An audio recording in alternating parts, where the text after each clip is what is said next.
My daughter got suspended, and I've never been more proud. My daughter Sandy was the nicest kid you could ever meet.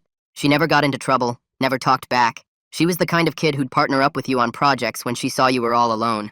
So when the principal called me sounding angry and urgent, I knew something was wrong. Please come to the school immediately. Your daughter Sandy's in serious trouble. I drove like mad to the school and felt even more anxious when I saw the chaotic scene. Fire trucks lining the street, students crowding the lawn, police officers surrounding Sandy, who sat quietly on the curb away from all the other students. I rushed over and dropped to my knees beside her. Sandy, are you okay? Are you hurt? She looked up at me with a stubborn expression, tears spilling down onto the pavement. Principal Bates cleared his throat. Everyone's fine. It was a false alarm. But the problem is, your daughter pulled it and she refuses to tell us why. I turned to Sandy and said in a stern parenting voice, Honey, tell us what happened.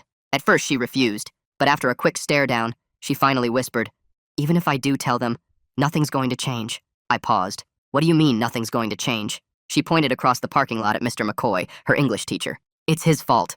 The principal called him over and asked for an explanation. His mouth hung open, clearly surprised. I have no idea what she's talking about. I'm innocent here. Sandy glared at him and shook her head furiously. Last week, 3 girls were bullying Ivan in our class. I went to Mr. McCoy and told him what was happening, but he just made me sit down and told me to mind my own business or leave his class. Mr. McCoy shifted uncomfortably. I'll admit I was a little unprofessional, but the lesson had already started. I had no choice. I can't let every kid just disrupt the class anytime they want, he tried to reason, but Sandy refused to back down. I reported it 5 times, Sandy said, her voice sharpened. 5 times. They pushed Ivan's books off his desk. They poured water in his backpack. They wrote horrible things on his locker. And every single time, Mr. McCoy told me to mind my own business and focus on my work. What kind of teacher does that? Mr. McCoy grew angry. This has nothing to do with the fire alarm prank you pulled, so don't try pinning this on me, he shouted. But Sandy was calm. You're wrong. It has everything to do with it. Sandy took a deep breath and pulled out her phone with shaking hands. Yesterday, I went to the bathroom during lunch. I heard laughing from the next stall over, so I recorded this. We all got quiet while she played the video. 3 girls giggled, one of them saying clearly, I can't wait to see Ivan's face when it happens. I told him break a leg for the talent show and he actually thought I was being nice. Another voice added, It's going to be so funny when he actually does break a leg. Or 2 on stage. More laughter. Then the video ended. That's when Sandy explained the truth. They were planning on hurting Ivan during the talent show, which was supposed to be during 3rd period today. So right before it started, I did the only thing I could and pulled the fire alarm. Everyone fell silent again until Mr. McCoy broke it with an arrogant laugh. This is ridiculous. You can't possibly expect us to believe someone sabotaged the talent show based on some girls joking around in a bathroom. I can prove it, Sandy said, full of determination. She led us to the theater room, walked down the aisle, and climbed onto the stage. At first, nothing happened. But when one of the officers pulled back the curtain, the massive stage light fixture slowly tilted before swinging completely loose, heading straight down toward Sandy. I jumped forward and grabbed her, rolling off the stage just as the fixture crashed down. The impact echoed through the theater. Broken glass scattered across the wooden stage. Everyone stood frozen. Principal Bates's hands covered his mouth. Even Mr. McCoy had gone completely white. The officers went backstage immediately to check the rigging. When they came back, the older one shook his head. She's right. The ropes were deliberately cut partway through. Someone wanted this to fall. The principal immediately sent out Mr. McCoy and officers to find the other kids involved. But unfortunately, because of formality, Sandy was still suspended. Just for a day. But that wasn't the part that worried me. During the investigation, they pulled the security footage and found that the person cutting the rope wasn't any of the 3 girls. It was Ivan, the kid she was trying to protect this whole time. I stood frozen in the theater with my arms still wrapped around Sandy from pulling her off the stage. The shattered stage light fixture lay in pieces across the wooden floor. Glass crunched under the officers' boots as they moved around. One of them was saying Ivan's name over and over. He was explaining that Ivan cut the ropes himself. The security footage showed everything. I felt Sandy's body go completely stiff against me as the words sank in. She saved the person who set the trap that almost crushed her. I looked down at her face and watched the realization spread across it like a wave. Her eyes went wide and then empty. Her mouth opened, but no sound came out. The officer kept talking about the footage and the cut marks on the rope, but I barely heard him. All I could focus on was Sandy's expression changing from shock to something worse. Something blank and hollow that scared me more than tears would have. Sandy pulled away from me without saying anything. Her face was completely empty, like someone had erased all her emotions at once. She walked toward the exit with slow, mechanical steps. I followed her out to the parking lot where the fire trucks were still parked. She stopped beside my car and leaned against it like her legs might give out any second. Her whole body was shaking, but not from crying. Just shaking. I reached for her shoulder to steady her, but she flinched away from my touch. She stared at the pavement and said in this hollow voice that I'd never heard from her before that she didn't understand what just happened. The words came out flat and dead. I wanted to pull her into a hug, but she'd already moved away from me twice, so I just stood there next to her feeling completely useless while she tried to process the betrayal. Principal Bates walked over to us carefully like he was approaching a scared animal. He explained that the officers needed to bring Ivan in for questioning, but they wanted to talk to Sandy again first since she was the one who found out about the plot. His voice was gentle, but I could hear the worry in it. Sandy nodded once without looking at him, just this mechanical up and down movement of her head. She agreed to go to the station, but I could see she was operating on autopilot. Her eyes were focused on nothing. Her hands hung at her sides. I told the principal we'd follow the police cars there. He nodded and walked back toward the officers. I guided Sandy into the passenger seat and she moved like a robot. She sat down and stared straight ahead through the windshield.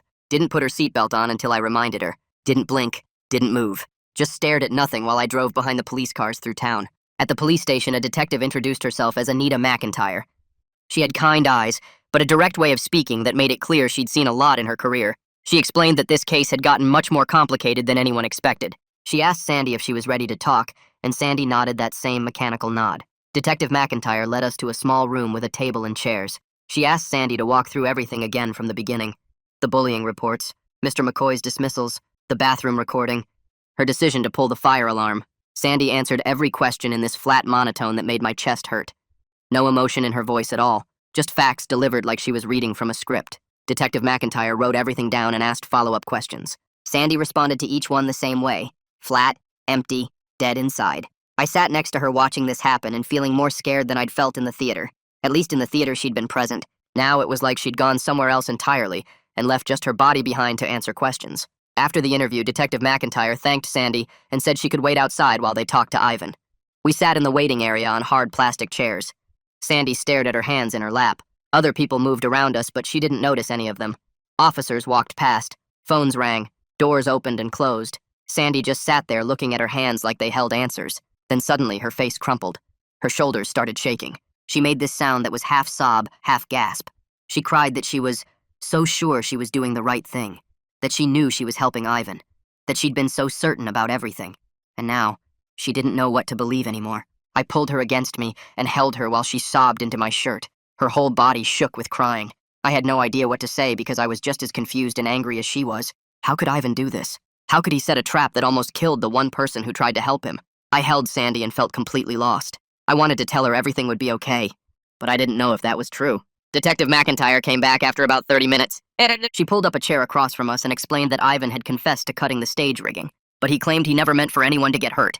He said he just wanted the talent show canceled so he wouldn't have to perform and face more bullying.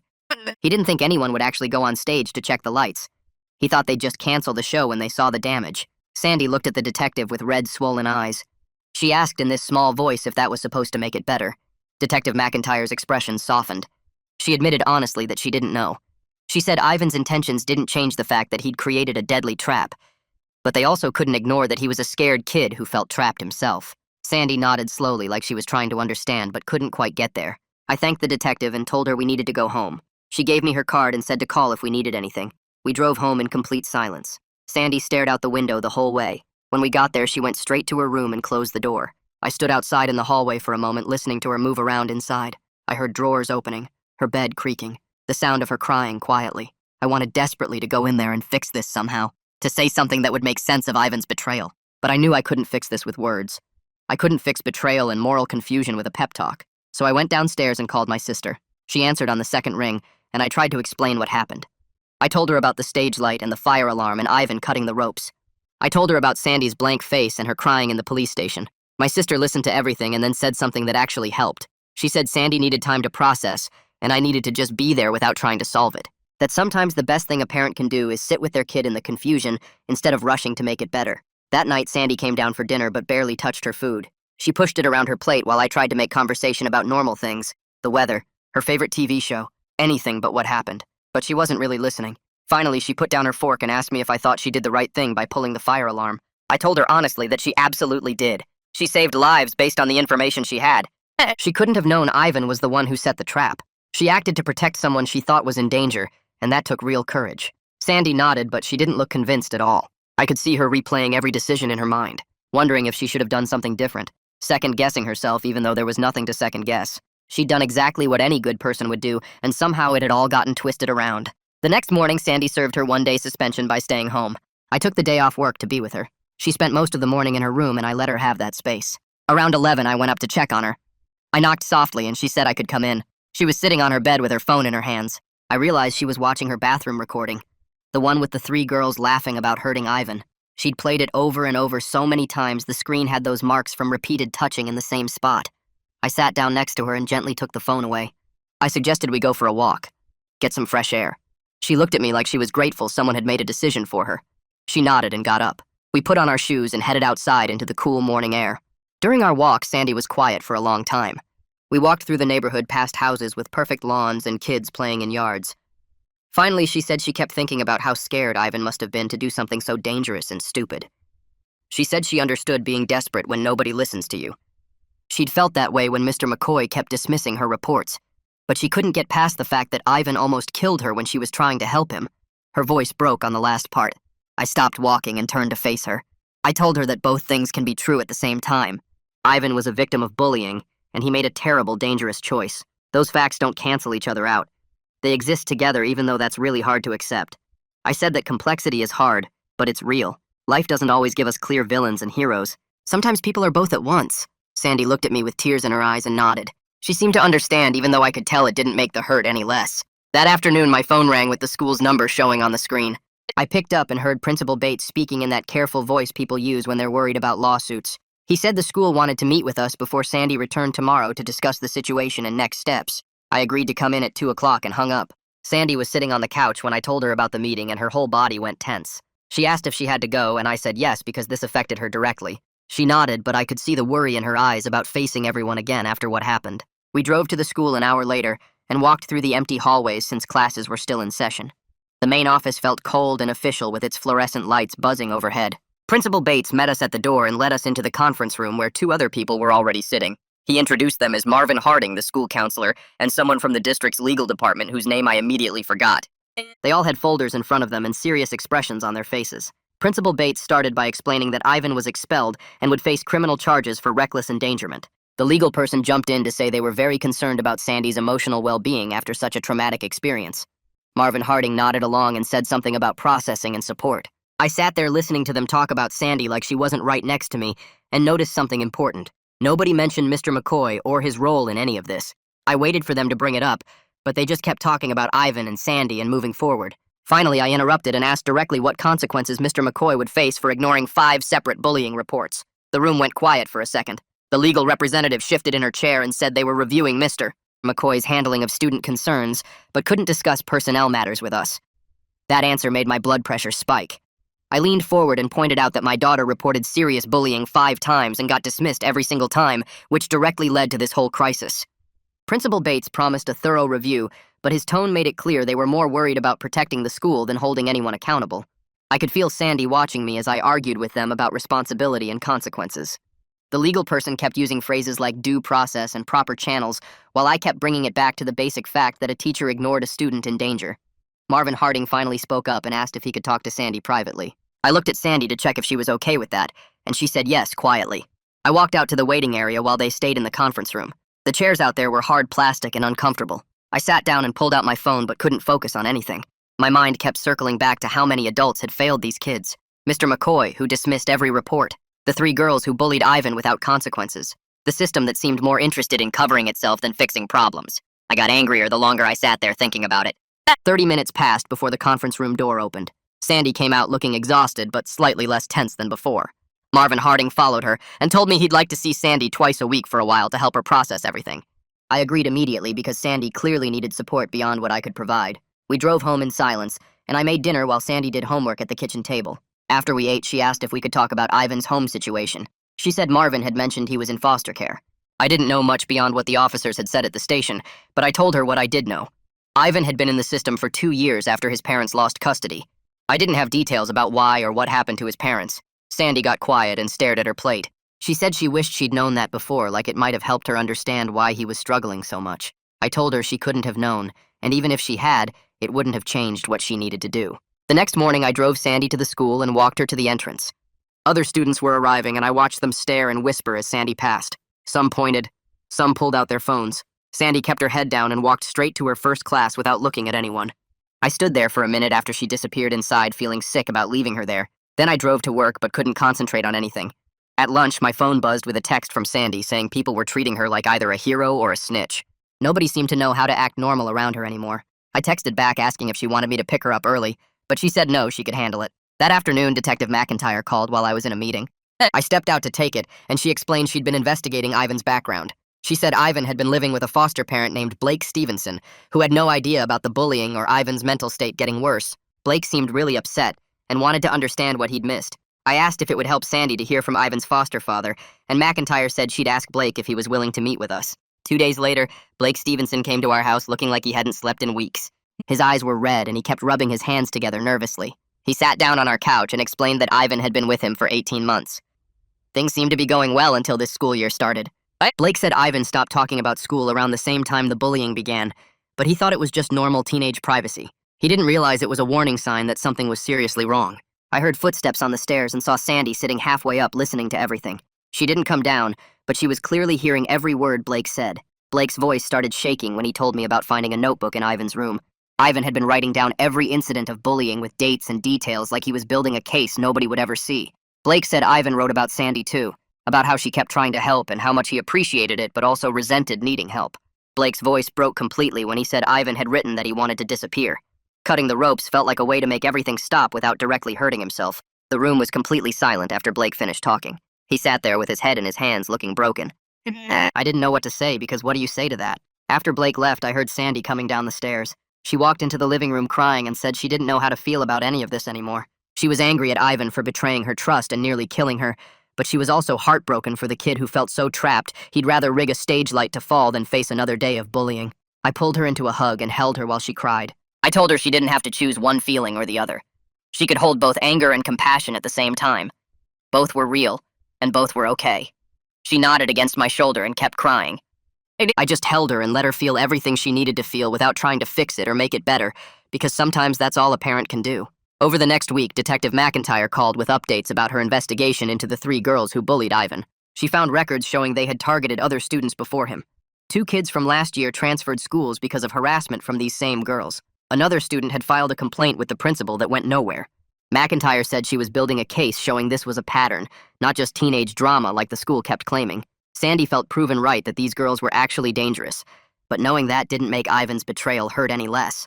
She still woke up some nights thinking about how the stage light almost crushed her. I heard her crying in her room more than once and just sat outside her door feeling useless. When Sandy went back to the school that week, she came home angry every single day. The 3 girls were still walking the hallways like nothing happened. They sat in classes, ate lunch with their friends, laughed in the hallways. Meanwhile, Ivan was expelled and facing criminal charges. Sandy threw her backpack on the kitchen table and asked me how that was fair. I sat down with her and tried to explain that what Ivan did was physically dangerous and broke actual laws.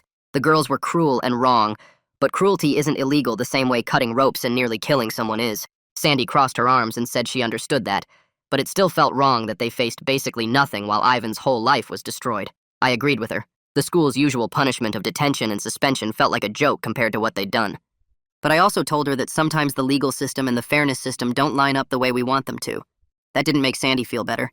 She started working on something in her room every night after dinner. I asked what she was doing, and she said she was writing a statement for the school board about Mr. McCoy. She wanted to document every time she reported the bullying and how he dismissed her. She showed me draft after draft over the next few days. The first version was angry and full of accusations. I helped her tone it down to focus on facts and specific incidents. She rewrote it again to be fair but honest about how his refusal to act made everything worse. By the 4th draft, it was really good. Clear, detailed, and impossible to dismiss. I told her I was proud of her for turning her anger into something productive instead of just giving up. She said Marvin the counselor told her that advocacy was a healthy way to process what happened. 2 weeks after the incident, Principal Bates called to say Mr. McCoy was placed on leave while the district investigated. Sandy felt like she'd won something small. But the next day at the school, several teachers acted cold toward her. Mrs. Henderson, who used to smile and chat with Sandy before class, now barely looked at her. Mr. Monroe made a comment about students who can't handle being told no. Sandy came home upset and said doing the right thing kept making her life harder. I reminded her that adults who protect bad teachers are part of the problem and their opinions don't matter. But I could see it was wearing on her. Marvin kept meeting with Sandy twice a week at the school. She started seeming more like herself after a few sessions. She told me the counseling was helping her understand that Ivan's choice to betray her didn't mean she was wrong to try protecting him. Marvin was teaching her to separate her good intentions from the complicated outcome. I watched her walk a little straighter, smile a little more. She wasn't back to normal, but she was getting there. She started eating better and sleeping through the night again. 3 weeks after everything happened, Detective McIntyre called while I was at work. The district attorney was moving forward with charges against Ivan for reckless endangerment and criminal mischief. Because Ivan was a minor with documented trauma and mental health issues, he'd likely get juvenile detention with mandatory counseling instead of adult prison. McIntyre said the DA wanted Sandy to testify about what happened. Sandy asked if she had to, and McIntyre said probably yes. Sandy went quiet for a long time after I told her. That evening, Blake called asking if he could talk to me about something sensitive. He said Ivan's lawyer was building a case for leniency at the sentencing hearing. Blake wanted to know if Sandy would consider writing a letter about Ivan's character before the incident.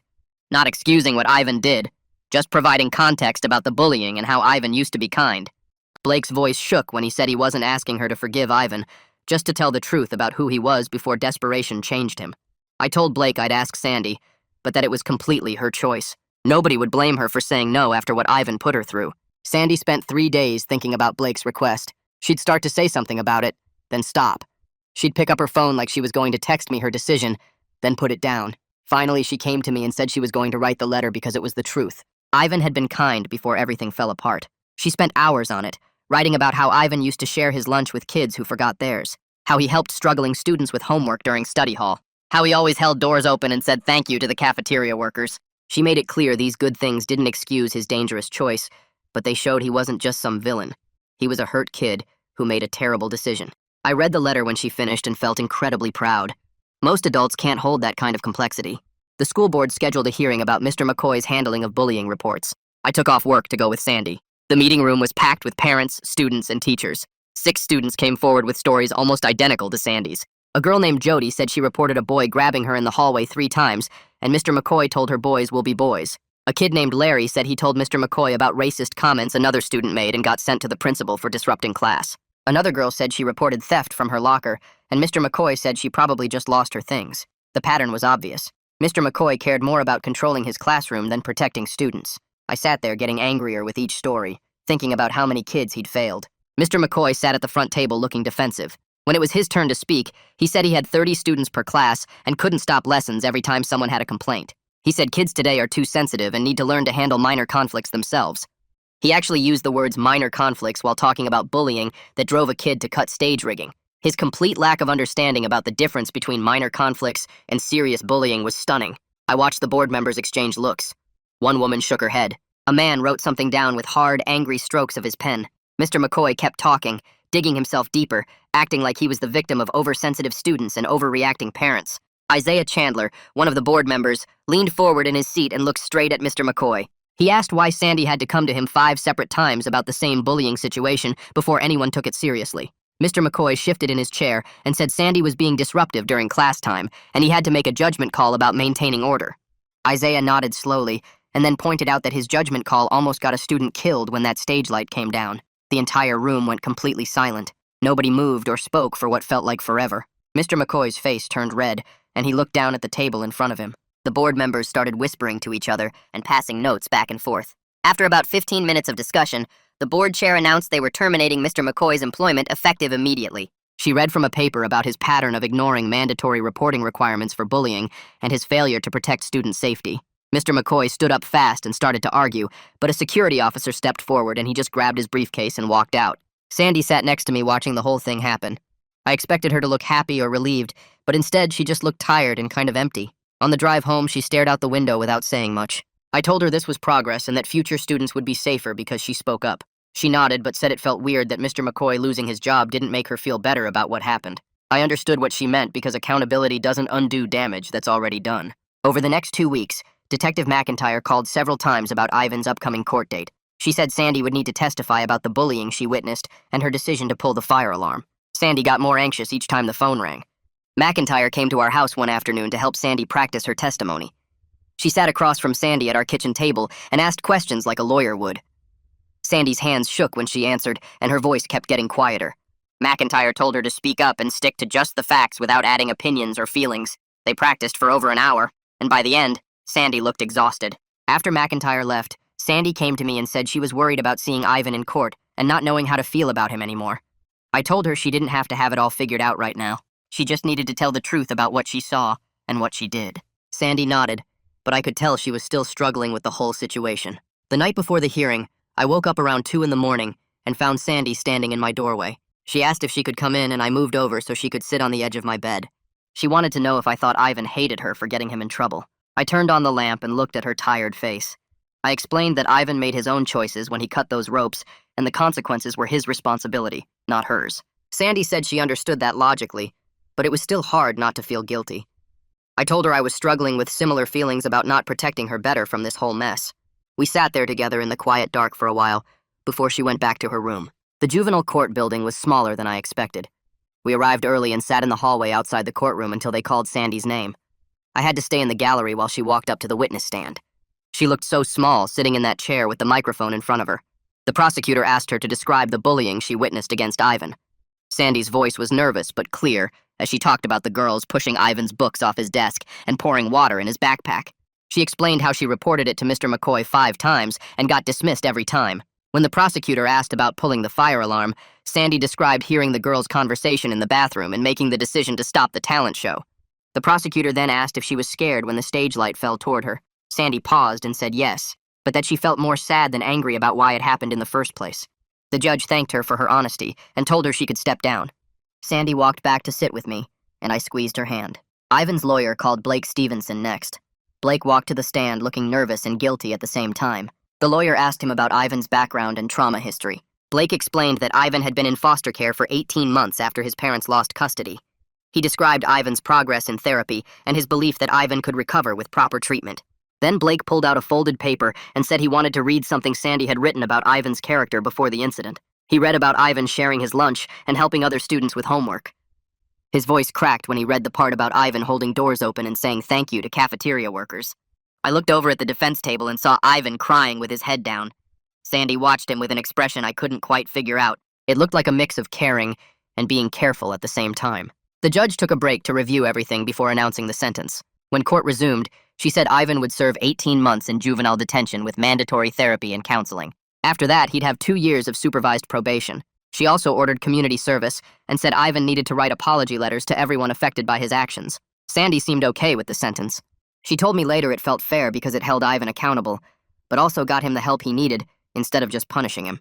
After the hearing ended, Blake came over to us in the hallway. He thanked Sandy for writing the letter and said it made a real difference in the judge's decision. Ivan was with him, standing next to a juvenile officer in a uniform. Ivan looked at Sandy with obvious shame on his face. He opened his mouth like he was going to say something, but Sandy held up her hand. She said she wasn't ready to hear his apology yet, and maybe someday she would be, but not now. Ivan nodded and accepted what she said. We walked away down the hallway and out to the parking lot. Over the next few weeks, Sandy slowly got back to her normal routine. She went to the school and did her homework and hung out with friends, but I noticed she was different in small ways. She didn't assume the best about people anymore, but she also didn't become mean or suspicious. She still stood up for other students when she saw something wrong, but she was more careful about it. She thought through consequences before acting. I watched her handle situations at the school with a kind of grown-up awareness that amazed me. She'd become tougher and softer at the same time somehow. Detective McIntyre called one afternoon to tell us about the discipline for the 3 girls who bullied Ivan. They each got 2 weeks suspension and mandatory counseling. Sandy thought this was way too light considering their role in creating the whole situation. McIntyre explained that proving criminal intent based on their bathroom conversation was really difficult without evidence they actually messed with the stage equipment. The law needed proof they did something illegal, not just proof they said mean things. Sandy was frustrated hearing this, but she accepted that justice doesn't always work out perfectly. Sometimes bad people get away with stuff because the system can't prove what they did wrong.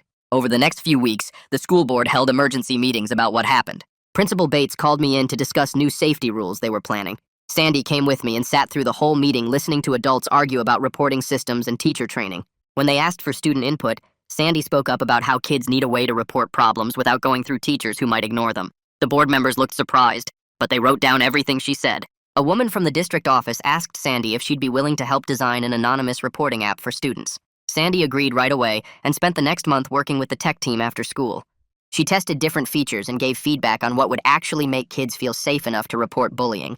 I picked her up from those meetings and she'd talk the whole drive home about drop-down menus and notification systems and how to make sure reports went straight to administrators instead of getting lost. She threw herself into the project like it was the most important thing in the world. Maybe because for her, it was. Isaiah Chandler from the school board started emailing Sandy directly about the reporting system progress. He invited her to present at the next board meeting, and she prepared for days. I helped her practice her presentation in our living room and watched her go through it over and over until she had every word memorized. At the actual meeting, she stood at the podium in front of 20 adults and explained why the old system failed and how the new one would be different. Isaiah asked her questions about implementation, and she answered each one clearly and confidently. After the meeting, he pulled us aside and told Sandy she had a real gift for advocacy work. He explained that changing schools takes years of steady pressure and good documentation. He said one dramatic incident doesn't fix broken systems, but consistent work by people who care actually does make things better over time. Sandy started attending board meetings regularly after that. She'd sit in the public comment section and take notes on everything discussed. Sometimes she'd raise her hand during public comment periods to add student perspective on whatever policy they were debating. I watched from the back row, feeling amazed at how she'd transformed her painful experience into actual change for other kids. 5 months after the stage light incident, a letter arrived for Sandy with the Juvenile Detention Center's return address. She stared at the envelope for a long time before opening it. I sat with her at the kitchen table while she read Ivan's letter out loud. He wrote that he took full responsibility for cutting the ropes and nearly killing her while she was trying to help him. He said he thought about what he almost did every single day. He wrote that he understood if she never wanted to speak to him again, and he wasn't asking for forgiveness, just wanted her to know how sorry he was. The letter was 2 pages long, and his handwriting got messier toward the end like his hand was shaking. Sandy read it 3 times without saying anything. Then she folded it carefully and went upstairs. When I checked on her later, I found her putting the letter in a shoebox with other things from that time. The bathroom recording, newspaper clippings about the incident, her suspension notice. She wasn't ready to respond to Ivan, but she also wasn't ready to throw his letter away. She just needed to put it somewhere safe while she figured out how she felt. Sandy's friend group looked completely different now than it did before the fire alarm. Some kids who used to eat lunch with her every day started sitting at other tables. They'd make excuses about joining clubs or having homework to finish, but Sandy knew they were uncomfortable with all the attention and drama around her. Other students who barely knew her before started seeking her out. Kids who'd been bullied themselves or who admired what she did. A girl named Jody, who got teased about her weight, became one of Sandy's closest friends. A boy named Larry, who stuttered and got mocked for it, started hanging out with them too. Sandy told me one night that losing her old friends hurt, but it also showed her who people really were. She said crisis reveals character, and while that truth was painful, it was also helpful. She was building friendships based on real connection now, instead of just convenience or proximity. The kids who stuck around or showed up new were the ones who understood what she'd been through, and respected her for it. I met with Marvin Harding for a parent update session about Sandy's counseling progress. He told me she'd made remarkable improvement in processing the trauma in healthy ways.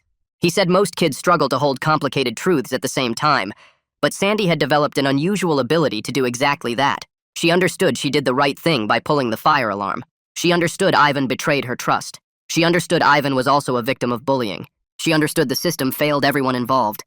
Most people want to pick one truth and ignore the others, but Sandy could hold all of them together without forcing simple answers. Marvin said this showed emotional growth beyond her years.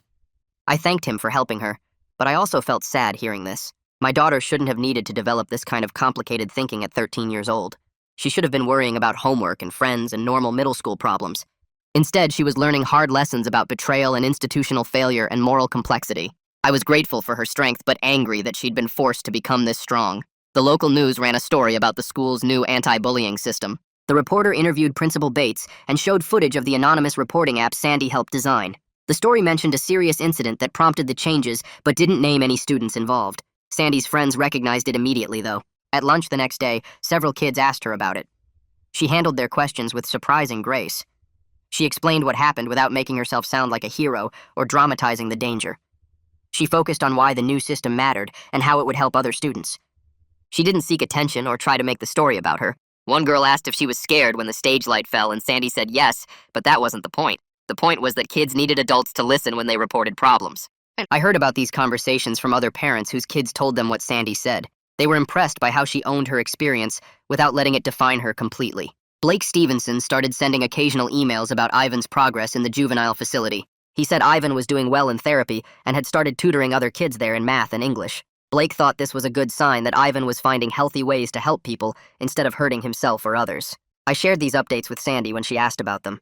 She seemed genuinely glad Ivan was getting help and making progress, but she also made clear she had no desire to communicate with him directly. She said maybe someday she'd be ready to talk to him, but not now, and maybe not ever. I respected her boundary completely. I appreciated that she hadn't closed the door entirely on eventual forgiveness, but I also understood why she needed to protect herself. Blake seemed to understand too. His emails never pushed for contact, just gave us information in case we wanted it. As the school year wound down, Sandy started worrying about high school next year. She asked me one evening if everyone at the new school would know about the fire alarm incident.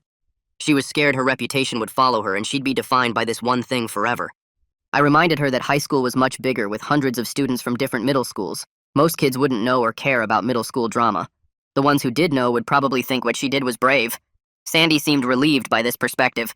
She started focusing on the future instead of dwelling on the past. She researched clubs she wanted to join and thought about which classes to take. She was ready for a fresh start, even though she'd grown from what happened. For her English class final project, Sandy wrote an essay about moral courage and the difference between heroism and doing what's right. She explored how good intentions don't guarantee good outcomes, and how we have to act based on our values even when results are uncertain or complicated. She wrote about pulling the fire alarm knowing she'd get in trouble, but doing it anyway because lives were at risk. She wrote about learning that the person she saved was the one who set the trap. She wrote about how this didn't make her action wrong just because the outcome was messy. Her teacher gave her an A+ and asked permission to submit it to a district writing competition. Sandy agreed and forgot about it until 6 weeks later when the principal called her to the office. She'd won second place out of hundreds of entries. The prize was a $50 bookstore gift card and an invitation to an awards ceremony at the district office. At the ceremony, I sat in the audience watching Sandy stand on stage with 9 other student writers. Several school board members attended, including Isaiah Chandler, who sat in the front row. When they announced Sandy's name and essay title, Isaiah started clapping louder than anyone else. Sandy read a section of her essay out loud, and her voice stayed steady, even though I could see her hands shaking slightly. After the readings, Isaiah got up to speak. He talked about how student voices drive real change in schools, and how Sandy's advocacy work had improved safety protocols across the entire district. He said her essay captured something important about acting on principle, even when outcomes are uncertain.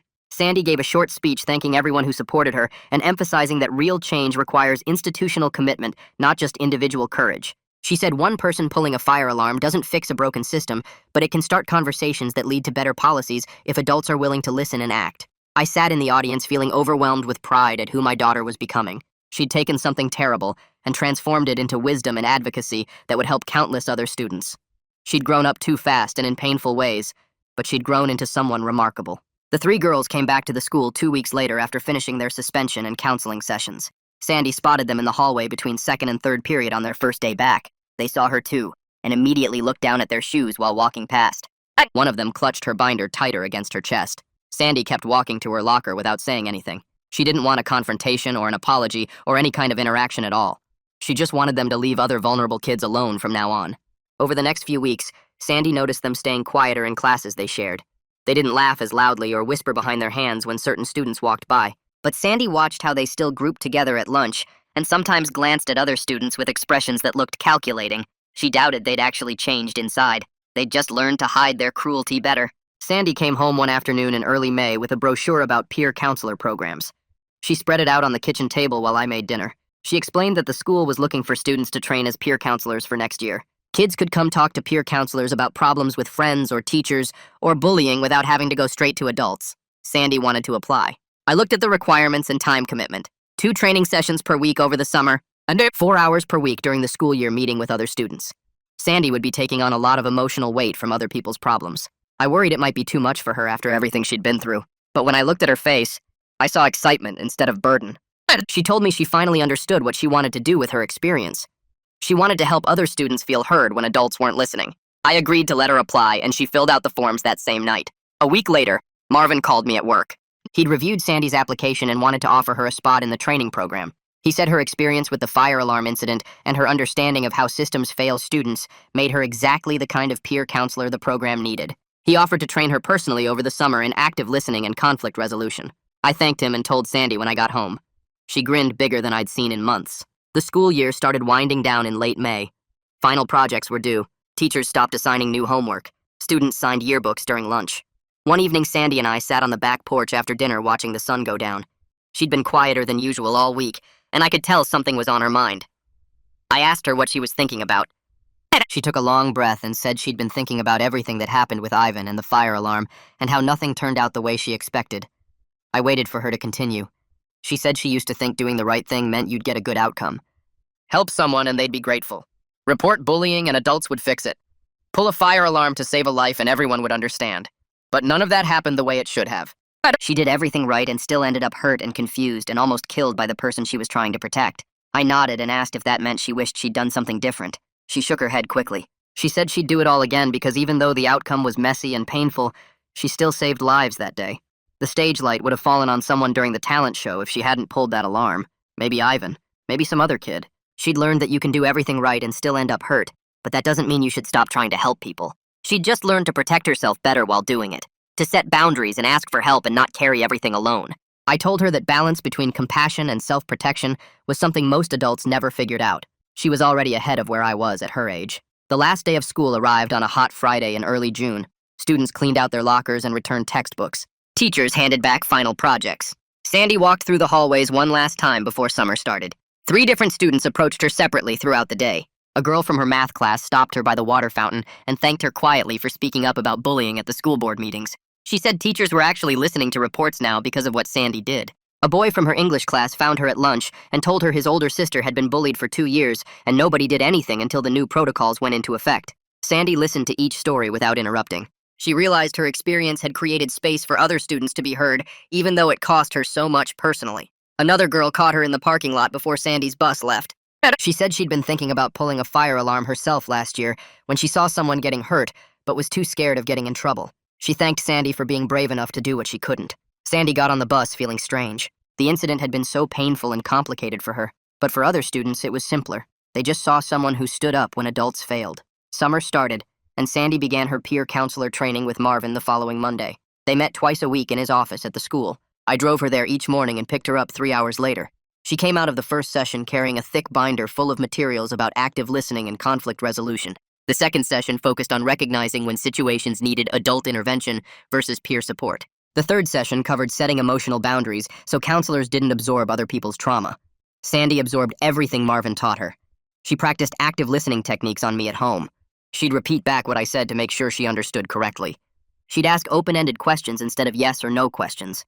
I watched her confidence grow each week. One evening, she told me she felt like she'd finally found a way to channel what happened into something positive and meaningful.